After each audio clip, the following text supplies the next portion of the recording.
Hi everybody, welcome to Archimarathon. Today we're responding to a request that we've had a lot of, which is, what the hell do I do now that I've graduated? Well, we don't have the answer, but we've got some ideas. Roll the intro.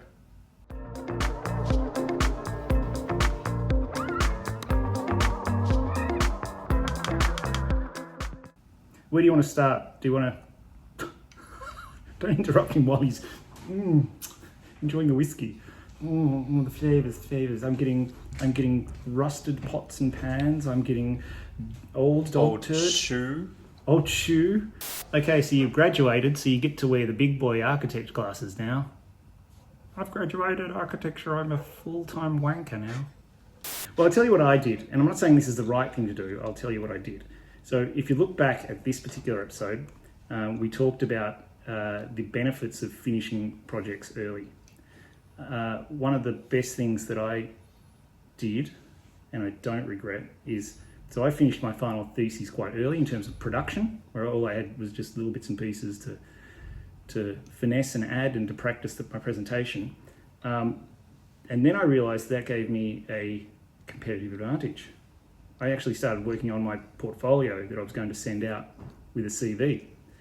So instead of doing what everybody else was doing, which was leaving everything up to the last minute, doing 2 all-nighters, presenting, getting incredibly emotional, which is understandable when you've had no sleep, and then going out and partying and crashing and then disappearing for a long time, I decided to take that period where everybody else was in production mode, so the last week, and actually just made sure I had my CV and folio together. So it meant when everybody finished and I was ready to get a job, I could just start sending out my CV and my folio. And it meant that mine was one of the first of the new batch of graduates that hit employers' tables.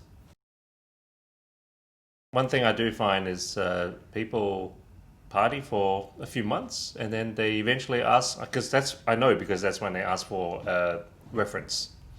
Yeah. It's like, dude, I think you're a bit late. Yeah. Well, it's not late in terms of the long game, but yeah, in terms of the immediate looking for a job thing, you're behind the 8 ball. And that's fine. You've just got to know, again, it's like we've said before, you've just got to know why you're doing what you're doing. So you might be absolutely fine, like most people, just cruising through and doing your last couple of all-nighters and twinning it up. We argued that's pretty inefficient. And then partying for months and then trying to be out with everybody else competing for the same jobs. That's actually absolutely fine. That's one thing to do, is to really let it all go. And a lot of people do that. And I think we've both sort of believed in that you should work for different kinds of practices, small and big, to get a sense and feel for what it is that you can learn from it. And even if there are firms that you think you don't necessarily agree with what they do, or you feel is a boring job, at least there's someone there, I'm sure, that they are just really good at what they are doing. Like just sitting next to someone who is always on the phone with contract administration stuff, you're just listening in and just learn stuff. And you need to go in there to learn, to realize you are there, you can actually learn a lot by just absorbing and just being part of the team and watching, listening. Yeah. So there's no perfect job. You just have to make the most out of each job you've got. There is no perfect job. I think some people really try to target 1 or 2 firms, and I think that's a real mistake. Exactly as you said, you don't know what you're going to get when you start working for somebody. They'll tell you certain things, well, this is what the job's like, but you won't know until you're in there. You won't know what the firm's actually like. So I would recommend a scattergun approach.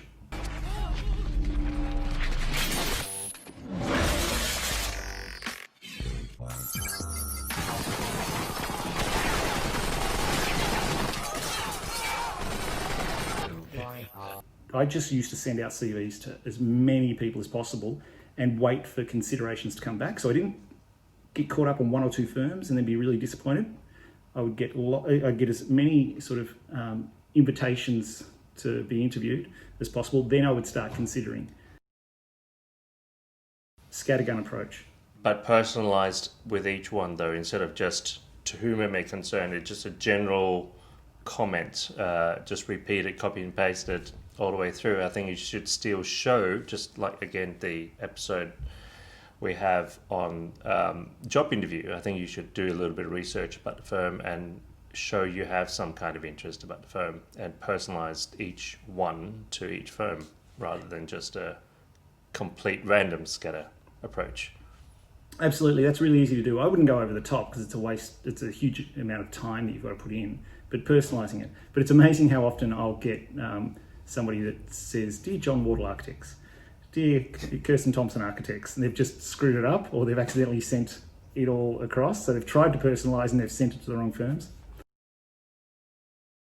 Employers want to see tenacity, clarity. They want to see accuracy. If you just get the wrong name on it, if you get punctuation wrong, spelling wrong, and I know this is difficult for people with English as a second language, but that shows that your level of care in the work that you produce. So if you can't even do it for yourself, trying to get a job on a CV, then you're not going to do it for me as an employer. So it actually needs to be spotless. Luckily, we live in the digital age where you can do it once and you don't have to send off CVs all over the world. You can then email it. So do it once really well, but make sure you have people proofread it. My God, you will not get a job if there's no capital letters, or you misspell or if you go around saying "Dear Austin" as though my first name's Austin. It's not. No, Austin Maynard Architects. My name's Andrew. I just call you Maynard. Yeah, you just call me Maynard or f***wit. That's all I hear from you. Another thing is, not everyone graduated from architecture is going to end up working in architecture. And I think that's fine. Just treasure your education and realize the positives it has in terms of critical thinking and analysis, and go do other things. It's great. It's great for the profession to have people who hopefully understand architecture that are not doing architecture. The best project managers and development managers that I've come across studied architecture or design, and then they just realised that wasn't their strong suit, so they went into a profession where you can either facilitate good outcomes or you can just make money, and they seem to be the best people at weighing up both. Another good thing to do is, I think you will miss the conversation in architecture. In practice is very different, and I know a lot of graduates who actually miss that conversation you get at university. So one good thing to do is actually, apart from just going to conferences and other things, is potentially look into teaching. Doing some site teaching, actually, it's the best way to learn. You're just continuing your conversation and thinking in architecture in a critical department. Yeah, one thing that happens when you start working is you get tunnel vision. So there's the things that you enjoy doing or you get steered towards because your employer knows you're good at it, and your focus around what you do gets quite small, and you get really into your work, and every now and then, and this is where conferences are great, you get to pull out and have a look. Teaching is one of the most rewarding things for that. You're getting paid to be in an environment where it's all about standing back and being really objective. So it's a great counterpoint to that tunnel vision that you can get when you're working 9 to 5. Stay hydrated, people. Well, I'm going to Scotland today. Scotland? Yeah, because you can't take away my freedom. They can take our lives, but they can never take our freedom! Another big one is usually, which is a bit difficult now in COVID times, is to travel. And again, it's like going to conferences. You're just going out there objectively trying to look and learn from architecture. I'm not talking just going on a holiday. I'm talking like actually traveling Archimarathon style or not to see buildings. Or live in another country. Yeah, or live and work in another country, yes. Yeah, it's very much worth doing if we're ever allowed to travel again. They're saying that it's actually going to be like the older days of travels, where traveling is a lot more expensive. So, it's either you're a rich bastard and you can afford to go the luxury way, or you just have to go the budget way, like we used to do, and get the most out of it. Working, traveling, roughing it, and that's where you also plan the shit out of it to get the most out of it as well. Yeah. Instead of it's so easy, you just hop on a plane, you go to whatever country. No, you don't have that luxury necessarily anymore. You have to plan ahead. And as we've talked about before, you get to see the nitty-gritty of the city then. Just flying in and out of this semi-industrial area that's on the outskirts of the city. actually travel through a city, because it's much more cost effective and you get to see the bones of the city. Catch trains. Yeah, oh, I love trains. What else? Oh yeah, make friends outside of architecture. Yeah, it's such an echo chamber, and it's really important that you don't get stuck with only architects as friends. And I went through a period where that was the case. It was probably my most unhappy period. You make sure that you either reignite old friendships or broaden your friendship base. It also, if you're just in it for your career, it's a great way to then expand your potential client base, because other architects don't tend to give you work. Get your health back. Or keep building on it, because it's only downhill from here. I stuffed my back. From university days, and just really bad posture and making models and what have you, and it's never recovered. But yeah, look after yourselves. Yeah, if you do need to recover, then do it. I think in general, looking back on it, we would both argue that don't hurt yourself during your studies. Do just what you need to do, and don't go and burn the candle at both ends, because it can lead to pretty nasty things. It can be a pretty tough time when you come out the other side and all the adrenaline wears off.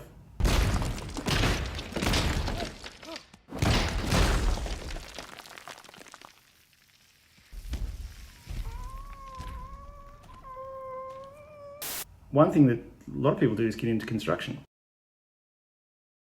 I know a lot of people that have gone and become labourers on site. So they've studied these big, challenging ideas, and then they go out and labour for a builder and start digging holes and pouring concrete. That's an incredibly rewarding thing to do.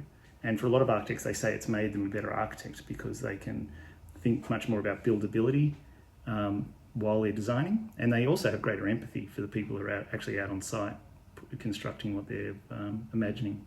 Yeah, definitely. There's quite a few architects who have become builders as well at the same time. Architect builder. Definitely worth looking into. I think the biggest lesson, and I know this is tricky if you're in some places like the US, don't work for free. Do not work for free. Internships are unethical. You need to value your time always.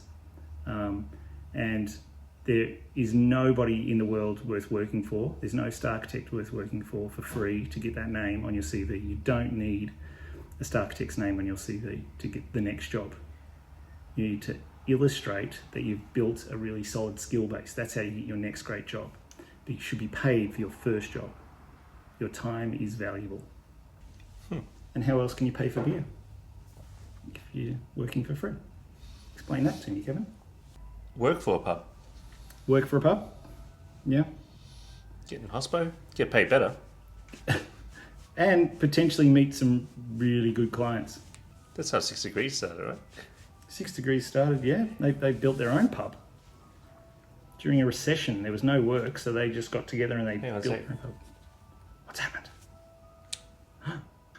It's an ice cream van. It's the ice cream truck. The ice cream man is coming! Ice cream!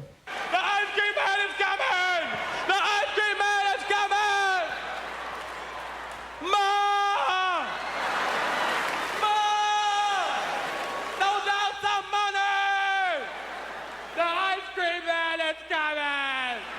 I got an ice cream. You didn't get none. I like the sound of the ice cream van.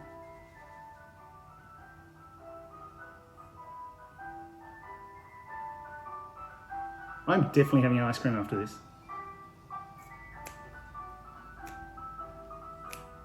Don't panic. Hitchhiker's Guide to the Galaxy.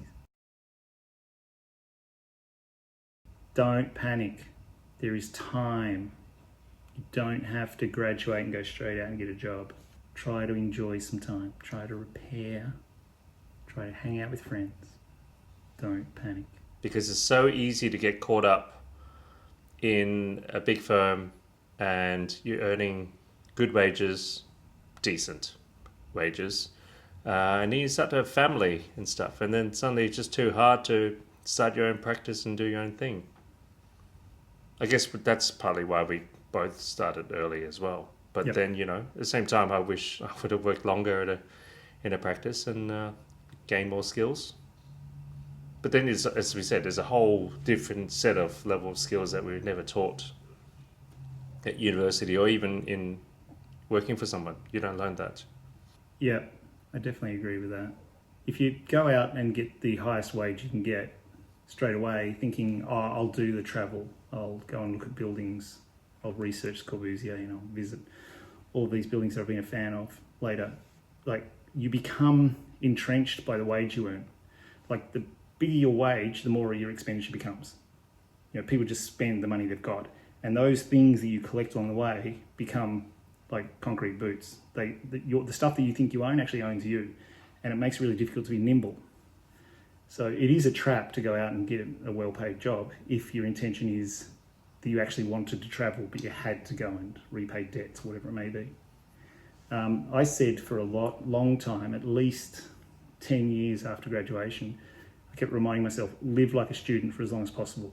You're so nimble, you know how to live frugally, you're super sustainable because you're basically living out of a backpack most of the time, and you're free. You'll never be as free as you were when you were a student.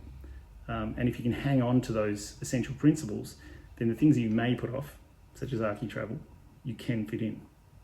So leave a comment. What did you do after you graduated? Do you regret it?